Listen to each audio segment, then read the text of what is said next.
The editor himself, इंडी जर्नलचे संपादक स्वतः आत्ता मागणं जसं प्रॉम्प्ट केलं तसं या सेशनसाठी स्टेजवर येते. जोरदार टाळ्या. आणि त्याचबरोबर मी स्टेजवर बोलावते परंजॉय गुहा ठाकूरता सरांना आणि अभिजित कांबळे सरांना. सर प्लीज स्टेजवर या. परंजॉय गुहा ठाकूरता यांची ओळख तसं म्हटलं तर करून द्यायची गरज नाही, but he is a veteran investigative journalist. He is a writer, अँकर, teacher, publisher, producer, director and consultant.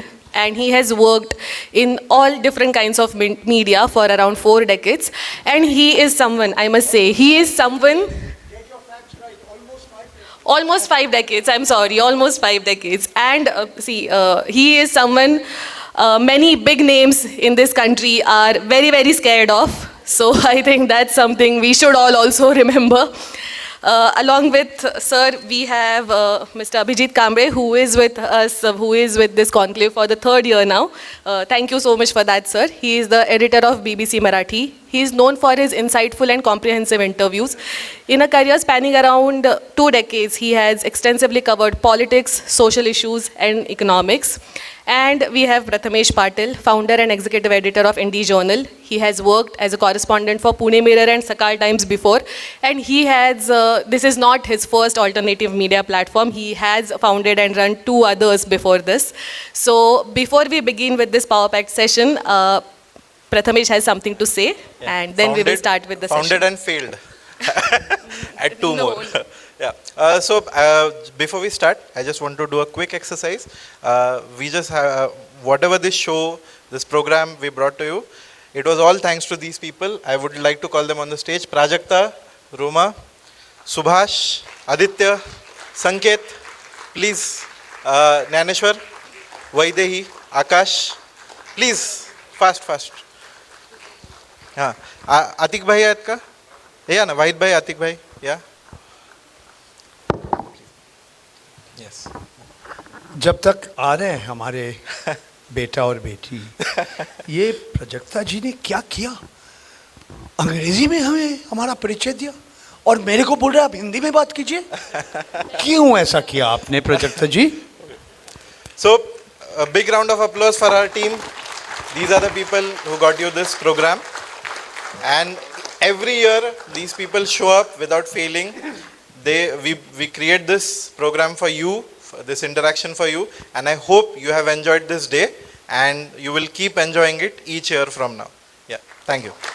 Let's begin.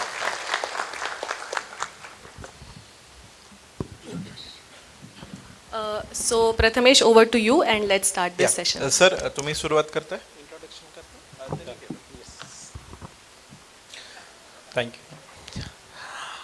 So we will speak mostly in Hindi because we have requested Paranjoy sir to speak in Hindi, and he said he will try his best to put the things in Hindi, and at some point he will take the help of English. So मैं कोशिश करूँगा जी. अभिजीत जी, मेरा मातृभाषा बांग्ला है जी, और हिंदी मेरा तीसरी और सबसे कमज़ोर भाषा है. बिल्कुल. फिर भी मैं कोशिश कर रहा हूँ. नहीं, वैसे हमारे यहाँ हिंदी को लेके काफ़ी चर्चा है, तो आप देखिए आप हमारे यहाँ आप जो भी हिंदी बोलेंगे हमारे यहाँ अच्छी समझी जाएगी, तो कोई प्रॉब्लम नहीं. जो बांग्ला और मराठी में एक मिलन है, एक दो शब्द एक है. या जैसे हिंदी में आप कहेंगे 100 लाख होता है 1 करोड़, मराठी में आप कहेंगे 1 कोटी, और बांग्ला में भी 1 कोटी. उन्होंने हमें 1 करोड़ रुपया दिया, 1 कोटी पैसा मेरे ऊपर खर्च किया ना, इसीलिए मैं आया हूँ आज. प्रॉमिस किया है. अच्छा, सो विल स्टार्ट. सर का परिचय तो आपने सुना है और आप लोग जानते भी हैं, उनके काम से सब लोग वाकिफ़ है. सर, पहला सवाल तो हम बात करेंगे आपके काम को लेके, इन्वेस्टिगेटिव जर्नलिज्म, आपके व्यूज़ मीडिया को लेके, वो तो जानना चाहेंगे. लेकिन जो फिलहाल में जो चीज़ हुई है कि इलेक्शन कमीशन के प्रेस कॉन्फ्रेंस में हमें अचानक से परंजॉय गुहा ठाकुर तक खड़े होते दिखाई दिए और उनका रील जो है सभी चैनल्स में लाखों में चल जाता है. तो एक तो ये पैशन जो है जर्नलिज्म का, ये कहाँ से आया है? सर ये पैशन नहीं है सर, मेरा पैशन सिर्फ मेरे बीवी के लिए रहते हैं। मैं अपना कर्तव्य पालन करने के लिए वहाँ उस दिन पहुँच गया। 17 अगस्त इस 2025 साल में किसी ने हमें बताया कि आप नेशनल मीडिया सेंटर में चले जाइए। तो मेरा पास एक कार्ड है, भारत सरकार का कार्ड है, press information bureau government of India. तो आज नहीं 35 साल हमारा कार्ड है, तो हर साल हमें उसको रिन्यू करना पड़ता है। तो हमारा दोस्त बोला कि अगर तुम्हारे पास पीआईबी कार्ड नहीं होगा तो तुम जाने नहीं पाओगे। तो मैंने चला गया, इतवार के दिन था, मैं पहुंच गया और वहाँ जाके बहुत सारे लोग थे, लगभग 100 लोग थे, 12-15 कैमरा थे। तो वहाँ का तरीका होता है कि जो वहाँ का पीआईबी का जो प्रवक्ता थे वो बोला कि ज्ञानेश कुमार हमारा माननीय मुख्य चुनाव आयुक्त है, तो उन्होंने बोला कि 5 लोगों का सवाल हम लेंगे, उसके बाद एक साथ वो जवाब देंगे। तो मैं इंतज़ार कर रहा था, 5 सवाल आया, 10 सवाल आया और एक वो प्लाकार्ड उठाना पड़ता। मैंने कभी नहीं सोचा कि मेरे को भी बुलाएंगे। तो हमने उठाया, बोला हाँ जी 156। अरे पापा किसका 56 इंच छाती है? तो मैंने चलो हम 156। तो हमारे सारे बड़े 1 मिनट में हमने 5 सवाल किया, बड़ी मुश्किल से हड़बड़ी में मैंने 5 सवाल किया 1 मिनट में। शुरू करें, योर टाइम स्टार्ट्स नाउ। मैंने बोला बिहार में चुनाव नहीं SIR हो रहा है। बाद में मुझे पता चला SIR का माने क्या है, विशेष गहन पुनरीक्षण, वोटर लिस्ट मतदाता सूची। Time starts now again. मैंने बोला ज्ञानेश जी आप बारिश हो रहा है, बाहर हो रहा है, इतना हड़बड़ी में क्यों आप बिहार में SIR कर रहे हैं? मैंने बोला सुप्रीम कोर्ट आपको आदेश दिया तो आप 65 लाख लोग जिसका नाम आपने मतदाता सूची वोटर लिस्ट से हटा दिया, अब उसके बाद ही आपने सार्वजनिक किया, आपने इससे पहले क्यों नहीं किया? बाकी 3 सवाल आपका राज्य के ऊपर है। तो मैंने बोला ज्ञानेश कुमार जी ये क्या सच है कि महाराष्ट्र के इतिहास में, भारतवर्ष के इतिहास में पंजीकृत जो मतदाता है, वोटर, रजिस्टर्ड वोटर्स है, वो ज़्यादा है और 18 साल उम्र के लोग कम है, ये कैसा हो सकता है? Question number 4। मैंने बोला 5 बजे के बाद इतना लोग क्यों वोट दे रहे? आखिरी सवाल मैंने बोला कि देखिए ये सारे जो सवाल कर रहे हैं बहुत सारे लोग, जवाब तो देवेंद्र फडणवीस जी मुख्यमंत्री दे रहे, भारतीय जनता पार्टी का प्रवक्ता दे रहे, चुनाव आयोग खामोश है क्यों? तो हमें कभी नहीं सोचा कि हम ऐसा होगा। बाद में हम हॉल से बाहर आके फोन आ रहे, वायरल हो गया, वायरल हो गया। अरे मतलब क्या है वायरल हो गया, वायरल हो गया? मैंने बोला हमारा सवाल था। और देखिए बाद में हमारे माननीय मुख्य चुनाव आयोग ज्ञानेश कुमार जी ये सारे सवाल का 3 सवाल का जवाब दे दिया। वो जो अंग्रेजी में कहावत है ना, व्हाट अबाउटरी, एक सवाल के जवाब के बाद एक और सवाल कर दिया और 2 सवाल उन्होंने सवाल का जवाब नहीं दिया, जो बांग्ला में कहते हैं डक्ट। पहला सवाल बोला कि 23 साल पहले 2003 में जब हम SIR किया था, बिहार में हमारा ख़त्म हुआ अगस्त में, जुलाई अगस्त में, उस समय भी बाढ़ होता है, उस समय बारिश होता है। हम उस समय दिमाग में नहीं आया, हमें बाद में पता चला कि 23 साल पहले जब SIR किया था 8 महीना 10 महीना समय लगाया, इस बार आप फरवरी में 1 महीना 2 महीने में क्यों कर रहे? दूसरे सवाल का जवाब उन्होंने दिया कि ये जो 65 लाख लोग का नाम, उन्होंने बोला सुप्रीम कोर्ट का आदेश आया और मैंने सब सार्वजनिक कर दीजिए, सब आपको मिल जाएगा, ऑनलाइन है सब कुछ। बाद में कुछ वो वोटर रीडेबल, वोटर सर्चेबल, वो अलग कहानी है। मगर मेरा सवाल था आप क्यों नहीं किया पहले? आपको क्यों इंतज़ार करना पड़ेगा सुप्रीम कोर्ट का आदेश? वो जवाब नहीं मिला। तीसरी सवाल उन्होंने एकदम डक मार दिया, जवाब ही नहीं दिया। चौथा सवाल जो था, मैंने बोला 5 बजे के बाद इतने लोग क्यों वोट दिया?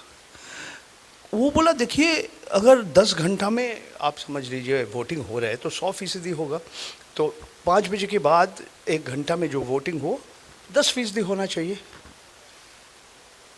उससे कम हुआ। वो मुस्कुराया। तो फिर मैंने बोला कि उस समय मेरा दिमाग में इतना नहीं आ रहे थे। बाद में पता चला कि पिछले 3 जो विधानसभा चुनाव था 5 बजे के बाद, एक बार 2%, एक बार 1.5%, एक बार 3%, इस बार नवंबर 2024 में लगभग 7, 7.5%, 8% के आसपास हुई। तो ये मुझे मालूम नहीं था उस बार। 5 नंबर सवाल भी उन्होंने एकदम डक मारा। तो बस ये सब हो रहे। तो मैं चिंतित हूँ कि अगर पत्रकार लोग सवाल नहीं करेंगे, कौन सवाल करेगा? एक चीज़ और बोलूँ मैं? बिल्कुल सर। हमारे माननीय प्रधानमंत्री श्री नरेंद्र मोदी जी एकमात्र भारतवर्ष का प्रधानमंत्री है जो आज तक एक बार ओपन प्रेस कॉन्फ्रेंस नहीं किया। वो चुन के लोगों के साथ साक्षात्कार किया। मैं नाम बताऊं किसी को? मानहानि नहीं होगा। सबका, वो आप सबका नाम जानते हैं। उसमें एक व्यक्ति है जो आपका पैसा में हमारे दूरदर्शन में है, टैक्स पेयर का मनी। उसको सौभाग्य था कुछ हफ्ता उसको तिहाड़ जेल में भी जाना पड़ा। शायद में एक दिन मेरे को भी जाना पड़ा। प्रवीर पुरकाश को 7.5 महीना रहना पड़ा तिहाड़ में। उसका उम्र है 77 साल।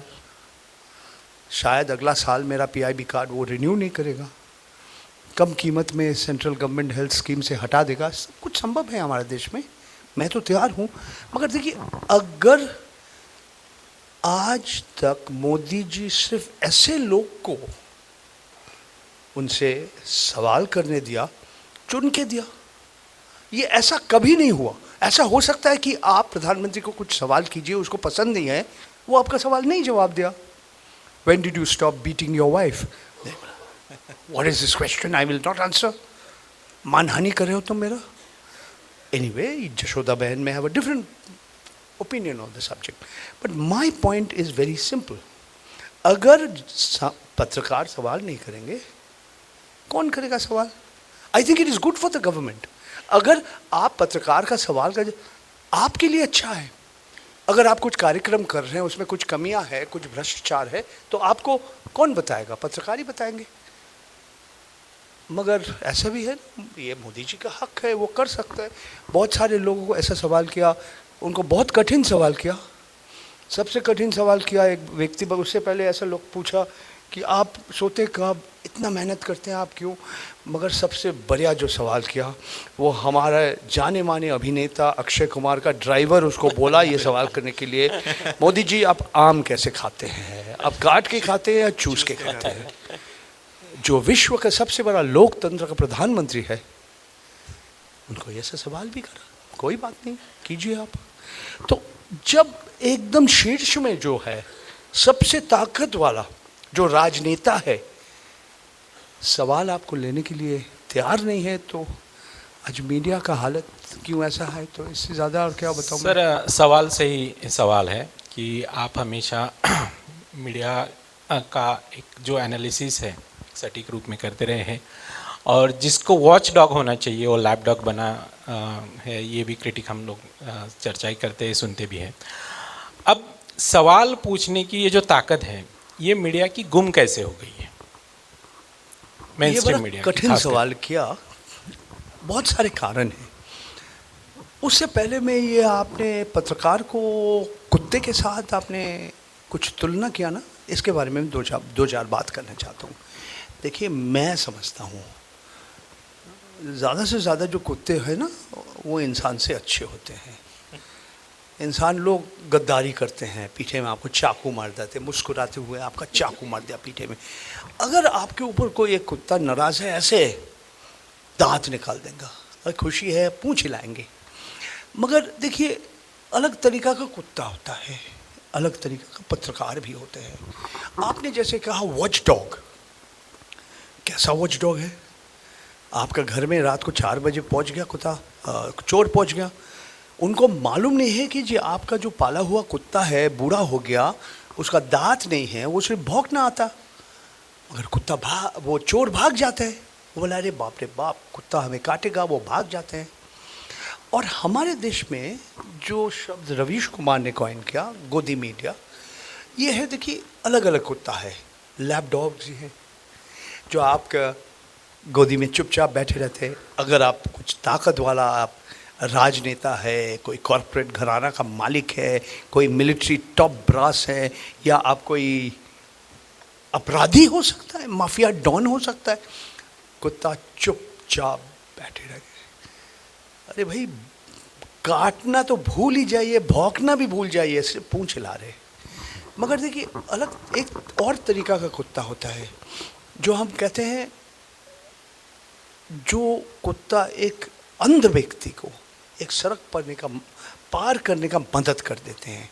जो एक कोई नशीली वस्तु है कहीं, वो सूख के पता चलता है एयरपोर्ट में। तो मेरा कहना है कि अलग अलग तक पत्रकार भी होते हैं। आज मैं समझता हूँ कि भारतवर्ष में इससे पहले भी ऐसा पत्रकार थे, वो अब सचमुच पत्रकार नहीं थे, वो जनसंपर्क अधिकारी PROs थे। आज दो तीन चीज थोड़ा नया है। एक है सरकार का विज्ञापन का दबाव ज़्यादा बढ़ गया, और साथ साथ सरकार के साथ जो बड़े बड़े कॉरपोरेट घराना है, हमारे अंबानी, अडानी, बिरला, टाटा जैसे, इन लोग भी विज्ञापन दाता है। जो नया हुआ है कि आज सबसे बड़ा हमारे देश पे जो उद्योगपति है, जो पूंजीपति है, वो भी मीडिया का मालिक बन गया। बीच में कभी कभी झगड़ा झाटी हो जाता है, जैसे अंबानी जी को बोला आप अडानी जी को बेच दीजिए NDTV, but on the whole among the two richest men in India, they are the biggest owners of the media. That's something that existed earlier, but it has become a new thing. आखिरी बात जो मैं कहना चाहता हूँ आपको, जो भी सत्ते में है, they don't tolerate criticism. उनमें सहनशीलता नहीं है, संवेदनशीलता नहीं है। तो if you are critical of whoever's in power, you could be a journalist, you could be a political person, the people in power, they are not tolerant. उनमें सहनशीलता नहीं है। फर्क क्या है? पिछले 11 साल हम देख रहे, सारे 11 साल देख रहे, जो सत्ते में है सिर्फ असहनशील नहीं है, they are not just intolerant, they are vengeful. उनका मनसा में बदला लेना है। तुम मेरे साथ नहीं हो, तुम मेरे खिलाफ हो। तुम मेरे साथ नहीं हो, तुम अर्बन नक्सल हो, तुम टुकड़े टुकड़े गैंग हो, तुम खान मार्केट क्लब का मेंबर हो। तो आप देखिए कितने लोग के खिलाफ ये देशद्रोह का आरोप लगा, कितने पत्रकार के खिलाफ FIR लगा। ये एक तरह से पहले हुई थी, ऐसा नहीं कि कभी नहीं हुई। इमरजेंसी, हमारे आपातकालीन समय में भी पत्रकार लोगों को जेल के अंदर, कारागार के अंदर, मगर ये हम जिस गति, जिस स्केल में हम देख रहे हैं, मैं समझता हूँ नया। इसीलिए गोदी मीडिया का भूमिका इतना बढ़ गया। आप पत्रकार हैं, आप सिर्फ सरकार का गुणगान कीजिए, आप मोदी जी को तारीफ कीजिए। एक नाम कर ही देते हूँ, रूबिका लियाकत। जब मोदी जी कहा मैं बायोलॉजिकल नहीं हूँ, सवाल पलटा सवाल नहीं किया, कोई बात नहीं। बहुत लोग समझते हैं हमारे माननीय प्रधानमंत्री भगवान विष्णु जी का अवतार है, ठीक है। सर, ये सारा जो एनालिसिस है मीडिया का, हम अलग अलग तरीके से करते हैं, लेकिन इसमें एक डिफरेंशिएशन अगर ऐसा किया जाए कि एक होता है डायरेक्ट सेंसरशिप, एक जो इन्फॉर्मेशन को रोक देना या इन्फॉर्मेशन को सीधी तरह से ब्लॉक कर देना, लेकिन दूसरा होता है ऑब्फुस्केशन या डाइवर्जनरी अटैक। जैसे आपने अभी ज्ञानेश कुमार जी के जवाब के बारे में बताया, आपके सवालों के, तो इट्स नॉट सेंसरशिप डायरेक्टली, वो they are not pretending to block information, but it's a twist to the information where nothing makes sense but something is said. So ये इस तरीके से इंफॉर्मेशन का जो फ्लो है मीडिया में हो या हमारे पॉलिटिकल क्लास के साथ हमारा जो डायलॉग हो. फिल्म सेंसरशिप, हो. CBFC, sensor board, Do you central think board this of is a film valid verification. distinction? ये इसमें. हाँ ना, हाँ या ना, Right. yes and no, yes and yo. Why yes? And then I will tell you why no. Why is it yes?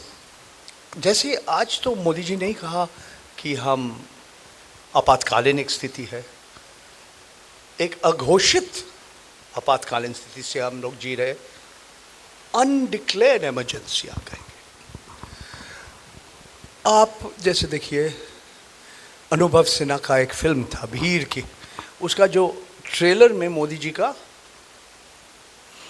गला उन्होंने use किया, ठीक फिल्म रिलीज हो रहे तो लोग बोला आपने मोदी जी का अनुमति लिया का वॉइस लेने की. सब लोग रेडियो में सुना कि आज 12 बजे बाद लॉकडाउन होगा, 31 मार्च या 20 मार्च 2020. तो उन्होंने बदलना पड़ा, he had to change it. Anubhav Sinha का वो जो कंदहार का हाईजैकिंग के बारे में आपने नहीं बोला कि ये जो हाईजैकर है वो मुसलमान है, he had to put it in. मगर जब जियो लॉन्च हुआ था भारतवर्ष में, मेरा जितना याद है ये अगस्त या सितंबर 2016 में पूरा फ्रंट पेज अखबार का जो फ्रंट पेज में मोदी जी का तस्वीर आया था. जियो लॉन्च हो रहे, विश्व का सबसे कम कीमत में आपको मोबाइल डेटा मिलेगा. बाद में किसी ने शिकायत किया कि आपने प्रधानमंत्री का अनुमति लिया, उसका तस्वीर आपने अपना विज्ञापन में यूज़ किया. फिर उनको मानना पड़ा कि नहीं अनुमति लिया तो आपका सज़ा मिलेगा, आपका फाइन मिलेगा. और फाइन उनको इम्पोज किया. कितना फाइन आपको मालूम है? 10,000 रुपया फाइन देना पड़ा, सजा मिला उनको. So you see these double standards exist. जैसे हमारे आमिर खान जी के एक फिल्म आया था, वो तारे ज़मीन का फॉलो अप हुई थी, उसमें भी बोला मोदी जी का आप संदेश दे दीजिए. It is become more subtle. ऐसे नहीं है कि भाई एक थप्पड़ मारूंगा तुम्हें अगर तुम मेरा बात नहीं सुनोगे. इस तरह से मैंने बोला हम बहुत कुछ कर सकते हैं, अगर तुम बात नहीं कर पाओगे तुमको डरा सकते हैं, तुम्हें ब्लैकमेल कर सकते हैं. तो the ways in which censorship is happening is different. आप तांडव में एक सीन आपको पसंद नहीं आया तो आप सीधा बोल दीजिए आपका OTT प्लेटफॉर्म का मालिक को. आइए दिल्ली में सूचना और प्रसारण मंत्रालय, उनको बोला ये सब क्या कर रहे हो. So the censorship that is happening is there. But why do I say no? क्योंकि इससे बड़ा खतरनाक क्या चीज़ है? Self censorship. जो पत्रकार, जो संपादक, जो मीडिया चैनल अपने आप को सेंसर करते हैं. पत्रकार को बोलते हैं भैया तुम ये बड़ा एक विज्ञापन दाता के खिलाफ नहीं लिख पाओगे, तुम्हारा अगला महीना तनख्वाह कहाँ से आएगा. So the pressure of the advertiser, the pressure of the government, which is one of the biggest advertisers. हमारे देश में जो विज्ञापन दाता में सबसे बड़े विज्ञापन दाता भारत सरकार है, पब्लिक सेक्टर जो सरकारी संस्था है, और राज्य में राज्य सरकार भी है. इनका तो दबाव है, मगर many people इसके आगे ही हिल जाते हैं. आज उनका उम्र कितना है? 96 है, 94 है. हमारे माननीय उप प्रधानमंत्री श्री लाल कृष्ण आडवाणी जी, उन्होंने एक बहुत बढ़िया बात किया था इमरजेंसी के बाद, आपातकालीन स्थिति के बाद, और हमारे देश के संपादक के बारे में, about the editors. When they were asked to bend they crawled. उसको सिर्फ कहा था आप थोड़ा सिर नीचे खींचिए, वो ज़मीन में लेट गया. आप अंग्रेजी में एक कहावत है, some of them are more loyal than the king. I try to answer your question. Sir, we talked about the crisis in the mainstream media and how the ownership is affecting it. So now we have different kind of experiments in the independent media like Indie Journal, and some parallel alternative journalism experiments are going on in English and regional languages also. इसमें जब हम देखते हैं कि digital journalism की जब शुरुआत हुई, मैंने 2014 में एक आर्टिकल भी लिखा था कि डिजिटल जर्नलिज्म आ रहा है तो ये किस तरीके से इस स्पेस को डेमोक्रेटाइज करेगा। तो क्योंकि जैसे अगर मेरे पास पैसे नहीं है कि मैं अखबार निकाल सकता हूँ, न्यूज़ चैनल निकाल सकता हूँ, तो मैं डिजिटल जर्नलिस्ट बन जाऊँगा और मैं बहुत अच्छा जर्नलिज्म करूँगा। और वो हमारे देश में शुरू भी हुआ। डिजिटल जर्नलिस्ट मतलब अभी अल्टरनेटिव जर्नलिज्म जो भी है वो डिजिटल वे में ही हमें दिखाई देता है।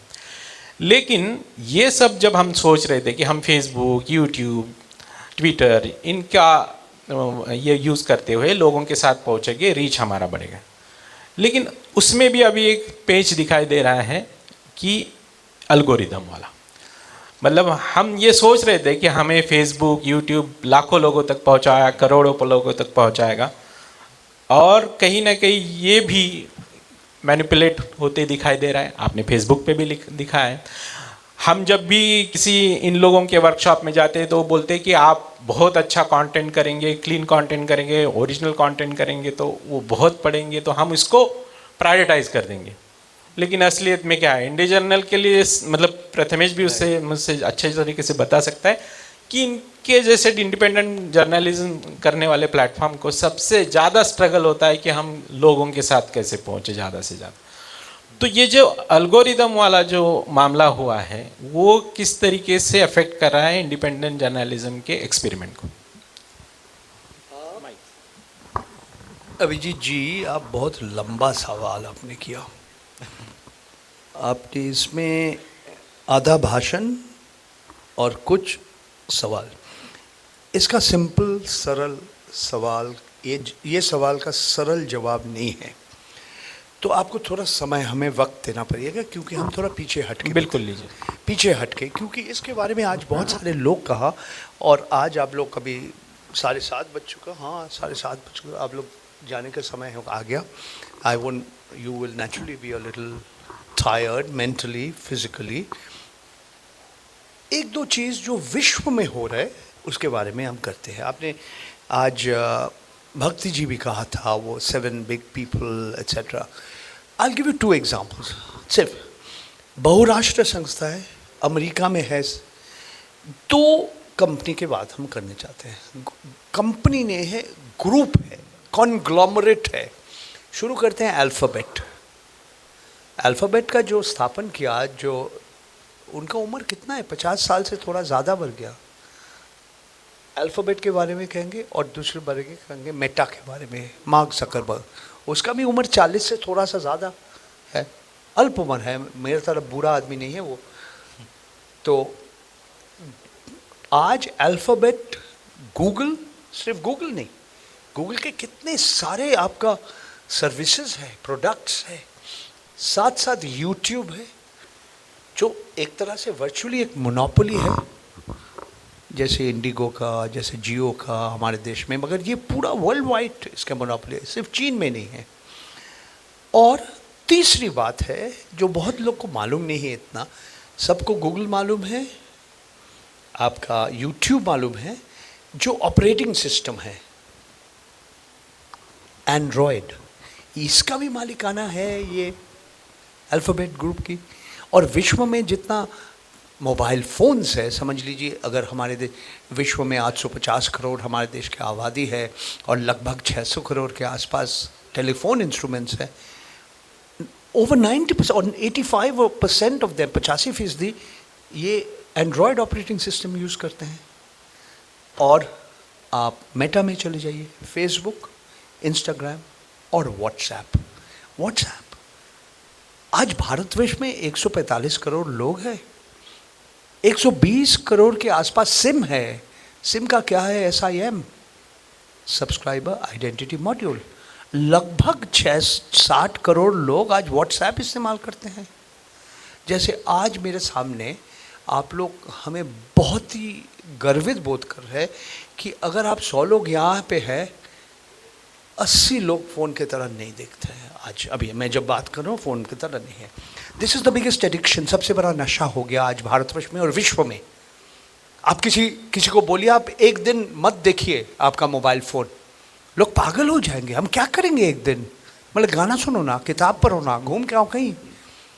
This is the biggest addiction that humankind is seeing. In certain ways, it is different than diabetes and cancer or whatever, anorexia. आप लोग एक नेटफ्लिक्स का एक वित्त चित्र देख लीजिए, द सोशल डायलेमा करके। उसमें एक महिला को आप देखेंगे, डॉक्टर सुसाना जुबॉफ, एक मोटा किताब उन्होंने लिखा, the era of surveillance capitalism, जो नज़रदारी पूंजीवाद के नया एक प्रतीक हम देख रहे हैं। उसका सबटाइटल का अद्भुत एक सबटाइटल है, the fight for a human future at the new frontiers of power. This is the title of the book. This is where we are today. So this is the international scene, and we in India can't be divorced from it because we are the most populous country in the world. China has shut off all these people. Now, I'm sorry I'm giving you such a long answer because that is what algorithms are all about. और मेरा पुराने मित्र, और मैं उनको बहुत ही मैं I respect him greatly, मैं रवीश कुमार की बात कर रहा हूँ। वो सिर्फ गोदी मीडिया करके ये टर्म नहीं किया, व्हाट्सएप विश्वविद्यालय. You are very lucky, you haven't studied in WhatsApp विश्वविद्यालय. I am a honorary professor at WhatsApp University. I'm addicted to it. I have 10 WhatsApp group. In a few minutes I can send my messages to 5,000 people. एक बोला, आपको बोला था मेरा नाम हटाओ तुम्हारा WhatsApp मैसेज लेने, क्यों भेज रहा हूँ, मारूंगा तेरे को, मानना पड़े मेरे को. So you have to understand the algorithm, the power of the algorithm. So talk about Ravish. आज विश्व में सबसे ज़्यादा YouTube चैनल के सब्सक्राइबर्स है 3-4 व्यक्ति, उसमें भारतीय 3-4 है. Just as the most widely circulated newspapers in the world, 3 or 4 of them are from India. The Dainik Jagran, the Dainik Bhaskar. Who are the most popular YouTubers on the planet? आपने संजय शर्मा का नाम सुना? 4 PM news सुन लीजिए किसी बात. 1,50,00,000 subscribers है. रवीश कुमार 1,40,00,000. ध्रुव राठी, मेरा बेटे का उम्र है उनका, अभी अभी बाप बना, वो 1,30,00,000 या ऐसा 25,00,000 ऐसा कुछ है, आप देख लीजिए. Okay, they are earning good money, but out of if hundreds of thousands YouTubers want to be like them, it's not easy. More importantly, when Ravish was with NDTV, he had the big screen, और छोटा पर्दा भी उनके साथ था. उनको कुछ नहीं करना पड़ता है. अरे भाई, मणिपुर में चले जाओ, कैसे जाएंगे, कौन पैसा देगा, कौन हवाई जहाज़ का बुकिंग करेगा, कौन वहाँ जाके गाड़ी भाड़ा करेगा, होटल का खर्चा देगा. He didn't have to bother. Today, Ravish is a publisher, he's his own business manager, he's his own advertising manager. Ravish may be earning 10 lakhs a month, 15 lakhs a month, or 20 lakhs a month. But YouTube is a monopolist, and they will never give you that algorithm, so that you will never know how much YouTube is earning. You know how much you are earning, क्योंकि आपका लिखित आपका contract है. In Australia, in New Zealand, in Canada, in France, in Germany, and even in the United States of America, there is pressure. दबाव आ रहे ये बड़े बड़े आपका मीडिया कॉन्ग्लोमरेट्स के ऊपर, आप एल्गोरिदम हमें बताओ, आप जब एल्गोरिदम चेंज करेंगे हमें बताओ. ये एक लड़ाई चल रहा है, झगड़ा चल रहा है. अभी ये झगड़ा का समाधान नहीं हुआ, but this is the power of monopolies, the power of oligopolies, and today the media is a part of that. That therefore, अगर आप लोक माध्यम के कर्मी हैं, आप प्रथमेश है, आप अभिजीत है, आपको ये जागरूकता होना बहुत ज़रूरी है कि इन लोग किस तरह से काम करते हैं, और कितना आपको मालूम है और कितना आपको मालूम नहीं है, कितना पारदर्शिता है या ओपेसिटी है. I've tried to answer your question. I don't know if I've No, been no, able it to. was Right. perfect. I just wanted to ask, sir. By the way, Barkha, that's famous line. First it was the tyranny of the market, then it became the tyranny of the government, and now it's the tyranny of the algorithm. मेरा बात नहीं है, ये श्रीमती बरखा दत्त जी का कहना है. Right. So you spoke of big tech. ये सारा big tech जो Android का आपने scale बताया, it's like 80% of the market is Android. लेकिन जब ये 80% of the mobile phones in smartphone. use all over the world Smartphone market, sorry. use Android, with the Right. exception of China. Right. What I wanted to come to is this technological revolution. Let's take हाँ. Walkman as the starting point. Sony. Yeah. So it began as a device of privacy, a promise of privacy. And today we have all our data integrated in a small device, and there are tools like Pegasus which are Okay, planted. I've got you. Yeah. Again, you've asked me a difficult question. मैं चाहता हूँ पुणे में दोबारा आऊँ और आप लोगों को 1 घंटा लेक्चर दूंगा पेगासस. हाँ, आप इनको पैसा दे दीजिएगा. आप चंदा करके अगर यहाँ पे हॉल में जितने लोग बैठे हैं, अगर इनको आप 100 रुपया दे देंगे, हमारा हवाई जहाज का खट्टा आ जाएगा. कौन सा 5 सितारा होटल में रखोगे इस बार? कोई बात नहीं. No, the point is very important, and he asked me this question which I did not answer in full. Internet का उम्र कितना है? 30 साल? 35 साल? How old is the internet? Yes, it's old technically, but when did it become big? ये छोटा बच्चा है सर, मगर इस तरह से पूरा मानव समाज के ऊपर इतना प्रभाव पड़ेगा हमने कभी नहीं सोचा था. The way it's impacted human society. That's point number 1. The second point is जो जिन लोग इंटरनेट को स्थापन किया, the founding fathers, the दादाजीज, the fathers, the पिताजीज of the internet, Tim Berners-Lee, Winton Cerf, उन्होंने ये कहा था कि इंटरनेट मानव समाज को बदल देंगे. जो लोकतंत्र में विश्वास करते हैं वो उसको शक्ति मिलेगा. जो कमजोर हिस्सा है समाज का उनको भी शक्ति मिलेगा.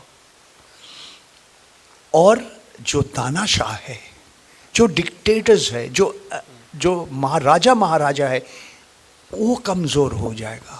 आज आप खुद जाके क्या कह रहे हैं टिम बर्नर्स ली और विंटन सर्फ, आप दोबारा कहिए, and they will say the opposite has happened. That the biggest supporters of the status को, हमारे मोदी सरकार का ये, ट्रंप सरकार का ये, पुतिन सरकार का ये, शी जिनपिंग सरकार, किसी को भी बोलिए, they have helped them become stronger. Far from democratization, far from क्या कहते हैं, लोकतंत्र को शक्ति लाने के लिए, ठीक, इसका उल्टा विपरीत हुआ. अब तुम्हारा जो सवाल था यह है पेगासस के बारे में. आज मैं 2-4 बात करना चाहता हूँ. दोबारा बुलाओगे? Sure. मैं सुप्रीम कोर्ट में मेरा केस चल रहा है. पेगासस जैसे खतरनाक स्पाईवेयर विश्व में कहीं नहीं मिलेगा आपको. ये इजराइल में एक कंपनी है, NSO ग्रुप बनाते हैं.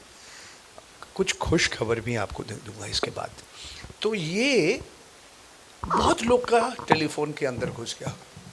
आपको मालूम नहीं पड़ेगा कि आपका फ़ोन के अंदर कब पेगासस आ गया. It was I am poor in my mythology. Was it Greek mythology, Peggy? That Miss Dr. Peggy Mohan, Greek mythology, the white horse with wings, Pegasus?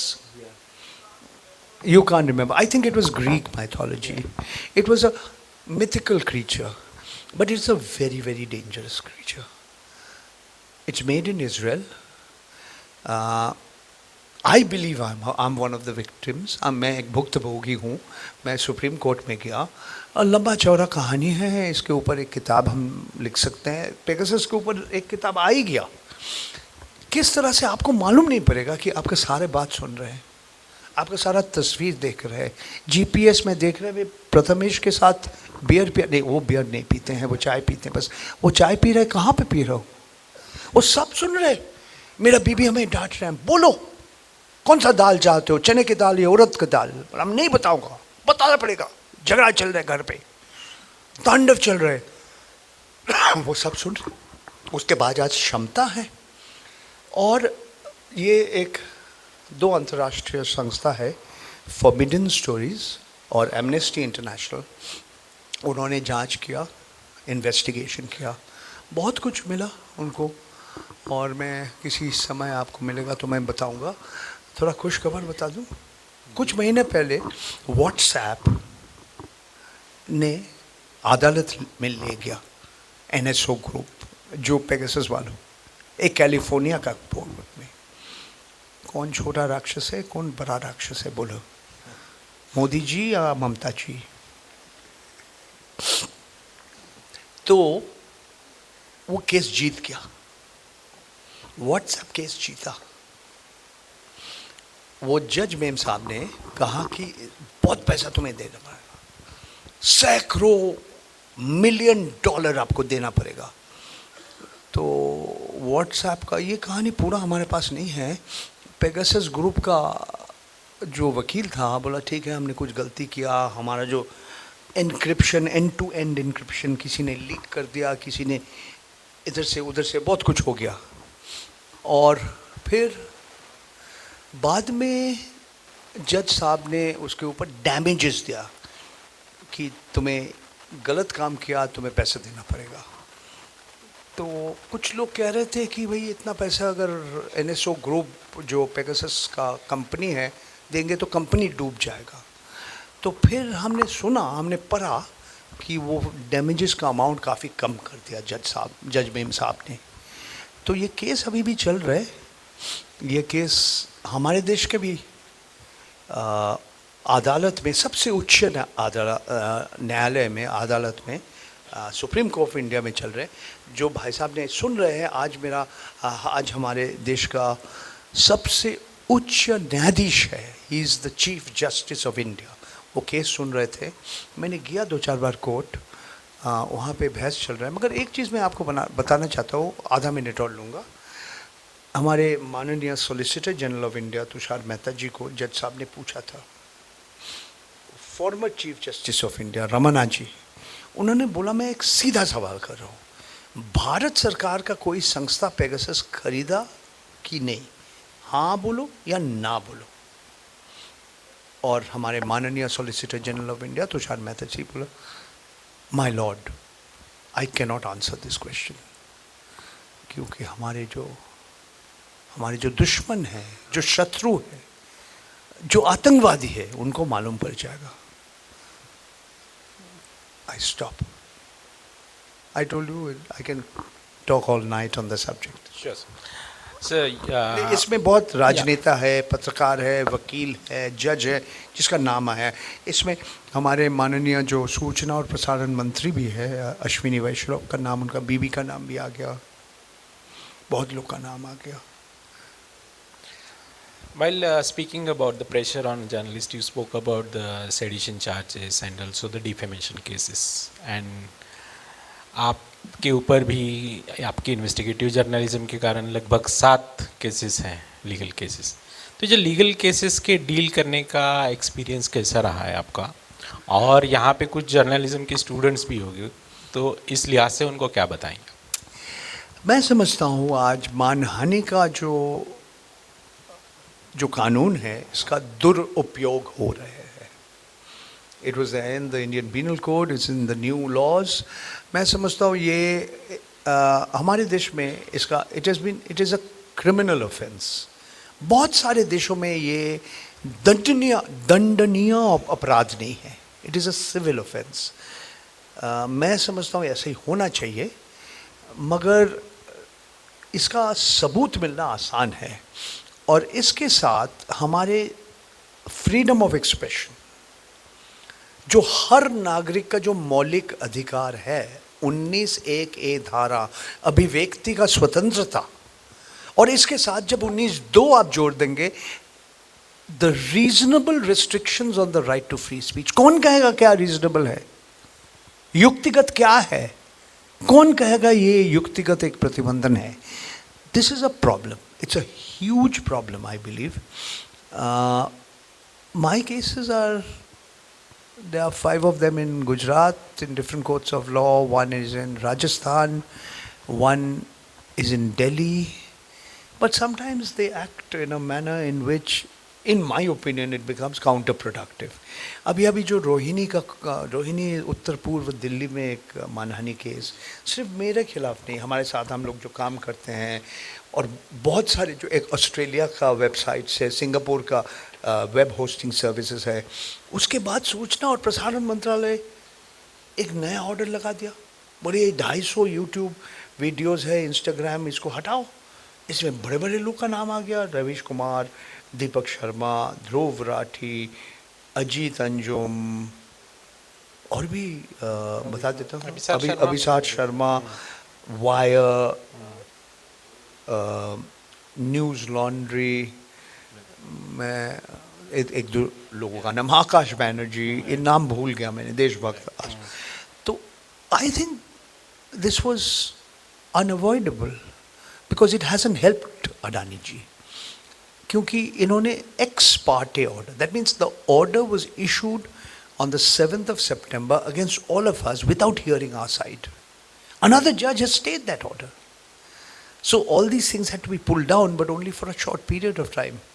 तो कभी कभी लोग when they become ज़्यादा अहंकारी होते हैं ना, जो लोग समझते हैं कि हमारे पास इतना पैसा हम सबको खरीद सकते हैं, वो कुछ गलत काम करते हैं। और कभी कभी गलत हो जाता है। ये भगवा रंग है मेरा, ये माला इन्होंने पहना दिया हमें। किसी ने बोला, मध्य प्रदेश का भूतपूर्व गृह मंत्री नरोत्तम मिश्रा जी बोला, अरे दीपिका, आपने बेशरम रंग का सीक्वेंस देखा, भगवा रंग का, आप क्या सारोंग या बिकिनी पहने? मत जाओ, सिनेमा मत देखो।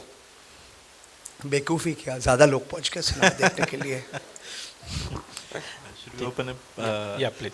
So we have five to 10 minutes. Audience questions. Let's open up the forum for audience questions. Does anyone have any questions? Mike, proposal. एक मिनट सर, फक्त भक्ति मैम ना, प्लीज। इथं भक्ति ma'am. Ms. Bhakti, Hi. Yes. the keynote speaker of the day. So a very small question. It's not about your journalism, but it's about you. You said about self-censorship. You know, there comes a time in life when you have to decide whether you want to think about whether you're going to get scared or not and do your work or not. When was that moment, or you were born fearless? No. I am very scared of my wife and my daughter. I am not so scared of Amit Shah and Narendra Modi or Ambani or Adani, but that is life for you. Self-censorship sometimes has to happen. I'll give you an example. When you saw a man pouring himself with petrol or kerosene or diesel and killing himself, you're a camera person. Do you film first or do you save the person? आप इंसान पहले हैं या पत्रकार पहले हैं? So self-censorship has to happen. There have been occasions when you cannot put out information in the public domain to protect people. It could be the victim of rape. It could be a criminal. You could land yourself into trouble. But it's a bit like sting operations. You have to justify what you put out as a journalist in the name of public interest.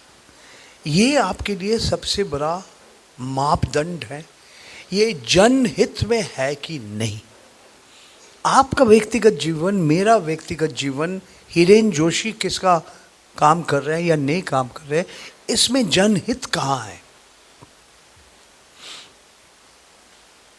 I mean, where is the public interest? I think we have to keep discussing this. Yes, there may be a lot of interest in knowing which Bollywood star is sleeping with whom. Sure. But when you did what you did, the Godi media, to Sushant Singh, after Sushant Singh Rajput's suicide and Riya Chakravarti, a Bengali lady, and finally what? The CBI has cleared of all the dues. But what have you done with their lives? So I think, Bhakti, it's a very complex issue. And you have to look at it from in a situation to situation. There was a journalist, I don't remember his name, who made a film of children, जो बच्चे हैं जो mid day meal में सिर्फ रोटी और नमक खा रहे थे. It went viral. He was harassed. But he died of cancer. He died of other ailment. Did he die because he was harassed after he put out this video? It's a question to which there are no clear answers. But there are some very clear answers. जो पत्रकार छोटे शहर में काम करते हैं, जो ग्रामीण इलाका में काम करते हैं, जहाँ पे उनका जीवन खतरे में रहते हैं, they are far more vulnerable than people like me. I mean, a journalist in Chhattisgarh was brutally killed. You go to the data that has been put out by the RSF. So, I want to know that this is true. Maybe many more journalists have died. You had the Palestinian Rashtradut talking about it. Many more journalists have died in Gaza. But the journalists who have died in India have died under different circumstances. Prathamesh said that there are a lot of young aspiring journalists here and you should not demoralize them. I'm not demoralizing them. मैं सिर्फ इतना कहना चाहता हूँ जो वास्तव क्या है. What is the reality? Please understand that. And the media is going through a very, very challenging period. How do you survive? Are your listeners, your readers, your viewers willing to donate for your cause? मैं आप सीधा सवाल कर रहा हूँ आपको. ठीक है, आप विज्ञापन नहीं चाहते, प्रथमेश महाराष्ट्र सरकार से पैसे नहीं लेंगे और अंबानी अडानी से पैसा नहीं लेंगे, वो कैसे चलाएंगे? How will you put this, what do you call it, this conclave together? He has to. So I'm saying, what are the revenue models? I gave you Ravish Kumar as an example. I gave you Dhruv Rathi as another example. There are across the world examples like this, including in America. America, maybe Washington Post is owned by what? Jeff Bezos? Jeff Bezos. But New York Times still gets a very, very high proportion of its total income from subscriptions. So, ये जो business model है, ये revenue model है, आप कितना विज्ञापन के ऊपर निर्भर करेंगे और कितने आपका पाठक, आपका दर्शक, आपका श्रोता के ऊपर निर्भर करेंगे, ये आपके सामने बहुत बड़ा चुनौती है. ठीक, thanks. I tried to answer your question. Yes. It's a tough question. Hello, sir.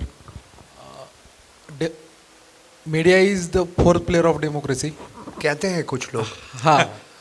But अभी वैसा दिखता नहीं है, वो पिलर कमजोर रहा हो नहीं, गया. कमजोर हो गया या रहा ही नहीं, ऐसा कह सकते. तो ये is this the worst phase और worst is yet to come? अरे बहुत बड़ा, बहुत कठिन सवाल आपने किया. हम कलियुग में हैं, क्या बताएं? ये सवाल का जवाब सचमुच में बताओ, मैं ज्योतिषी नहीं हूँ, आपको नहीं बता सकता हूँ. आप अगर हमें सवाल करेंगे कि मोदी जी 2029 में चौथा बार प्रधानमंत्री बनेंगे, मेरा जवाब होगा मैं तो ज्योतिषी नहीं हूँ. मैं बड़े मुश्किल से कोशिश करता हूँ भारतवर्ष का जो जटिल समाज को समझने के लिए. आपका सवाल का जवाब मेरा पास नहीं है. मैं आपका सवाल का जवाब दे रहा हूँ, आई डोंट नो. एक चीज़ और कहना चाहता हूँ, द डार्केस्ट आवर, सबसे ज़्यादा जो घना जो अंधकार है, is just before the dawn. सूर्य उदय के पहले सबसे वो what's that say, the darkness is there. Yes. I would ask you I would take the privilege as being the host of asking. Is it? About Imran Khan, only one channel is giving the news. Lot of other channels, Marathi or English or Hindi, are not covering that topic. Why is it so? Means that if that news is false or they don't want His sister had to go to jail to prove that her brother was still alive. देखिए आज जो भी कट्टर है उनका क्या स्थिति है. कुछ दिन पहले ढाका में प्रथम आलो सबसे लोकप्रिय बांग्लादेश का ढाका का दैनिक पत्रिका इसका पूरा जला दिया. पूरा इसका बिल्डिंग जहाँ उन लोग चलाते थे जल गया. I think it's called the daily star. Who are they? They are saying you are written pro, you have become pro-India. You are forgetting that when Sheikh Hasina was in power, the same paper against whom there were dozens of cases against them. So, the only point I want to make, जो सत्य में है, जो सचमुच लोकतंत्र में विश्वास नहीं करते हैं, जो तानाशाह है, वो अभिव्यक्ति का स्वतंत्रता और फ्रीडम ऑफ एक्सप्रेशन से डरते हैं. मैं एक छोटा सा एक डाइवर्ट कर रहा हूँ. मैं समझता हूँ ये बहुत बढ़िया एक व्यक्ति है. इसका नाम है Kunal Kamra. He is a comedian. Mumbai में एक कार्यक्रम किया. जब यूट्यूब में सब कुछ आ गया, वो पूरा वो जो वेन्यू था उसको ख़त्म कर दिया इन्होंने, वैंडलाइज्ड. मैं कुणाल को थोड़ा बहुत पहचानता हूँ, ज़्यादा नहीं, थोड़ा बहुत पहचानता हूँ. वो मुझे मदद किया था एक किताब निकालने के लिए, ओला के ऊपर, भावेश अग्रवाल के ऊपर. तो कुणाल को मैंने बोला, यार कुणाल एक कार्यक्रम करो यार, इस बार तुम ऐसा जगह मत जाओ. क्योंकि दिल्ली का मुख्यमंत्री भी बोला, come to Delhi at your own risk. Please go to Delhi at your own risk. It is the most polluted part of the world. But I am saying something else, and I won't say anything more after this. I told Kunal कि कलकत्ता में करते हैं, बेंगलोर में करते हैं, चेन्नई में करते हैं, बट नहीं करना चाहता हूँ. बहुत हमारे एक के बाद एक है. I found it amazing. ये कॉमेडियन है, वो लोग को बहुत अच्छा हंसाते हैं. He makes people laugh. He's a very talented man. He could be reduce his weight a little bit by his own admission, but he is very weak on one area. He is very weak. वो गाना उसको नहीं आता है, एकदम बेसुरा गाते हैं. फिर उसको किसी ने लिख के दिया, वो श्रीदेवी के ऊपर, जो Sridevi was a journalist in Mr. India, Miss हवा हवाई. तो मिस हवा हवाई को उन्होंने बना तानाशाही. हवा हवाई became तानाशाही. And T-Series of the Tauranis filed a case of copyright violation against Kunal Kamra. आपने हमारा बौद्धिक संपत्ति का अधिकार आपने उल्लंघन किया. I mean, this is the beauty of India. This is crazy India for you, the world's craziest country, the world's most populous country and the world's craziest country. I just want to ask you a final question. If in an increasingly partisan media, जहाँ पर political parties के हिसाब से आपका perspective, आपका approach सब बदल रहा है और it's getting extreme, in an increasingly partisan time, जैसे हमारा कॉन्क्लेव का थीम है, the dialogue must not stop. Absolutely. What is the dialogue that the society and the media needs to have? मेरा एक दोस्त है, हर रोज़ मैं झगड़ा करता हूँ उसके साथ. वो बंगला में एक कहावत है, आप लोग समझ जाएंगे. बाँचते होले लड़ते होबे, लड़ते होले बाँचते होबे. अगर आपको जीना है तो आपको लड़ना पड़ेगा, और आपको लड़ना है तो आपको जीना पड़ेगा. So you have to do both. Thank you, sir. That's Thank you, Paranjoy sir, and thank you all of you for staying here and staying for the whole conclave. I hope you really liked our effort, and I hope you will return next year for this. And as Meeraji said, like, share, subscribe, Indie Journal. My books are on sale outside. Yeah, and And at the book fair tomorrow, Ferguson College, 4 to 5, I'll be there. yeah, okay. Yeah. Thank you. Thank you, everybody. Thank you. See and you good next night. year. Yes.